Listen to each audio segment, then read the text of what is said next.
नमस्कार मंडळी, दीपक फार्मिंग या यूट्यूब चॅनलमध्ये आपलं सहर्ष स्वागत करतो. मित्रांनो, सध्या आपण आपल्या घोसाळे प्लॉटला मोकळ्या पद्धतीने पाणी देत आहे. आपण घोसाळेला मल्चिंग, ड्रीप इरिगेशनची सोय असून सुद्धा सध्या आपण त्याला प्लोनी पाणी देणे सुरुवात केलेली आहे.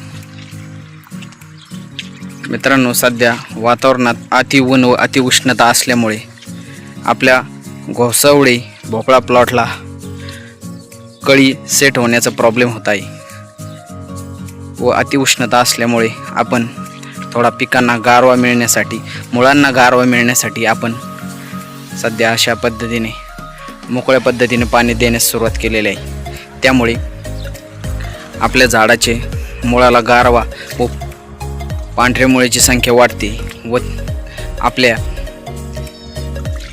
झाडांना व वेलांना कळी सेट होण्यास मदत होते.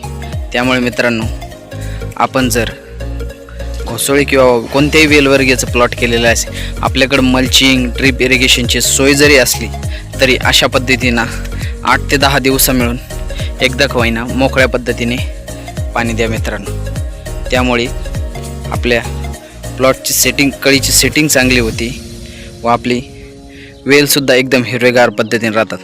हे पहा मित्रांनो, मागील व्हिडिओमध्ये थोडे आपले वेल पिवळे दिसत होती, पण आता सध्या पहा एकदम हिरवेगार झालेले आहे. त्यामुळे आपण सध्या जर आपल्याकडे भोपळे व घोसाळेचा प्लॉट असला तर अशा पद्धतीने त्याला मोकळ्या पद्धतीने पाणी द्या. व्हिडिओ आवडले असल्यास आपल्या व्हिडिओला लाईक करा, शेअर करा, कमेंट करा आणि आपल्या यूट्यूब चॅनलला सबस्क्राईब करा. धन्यवाद.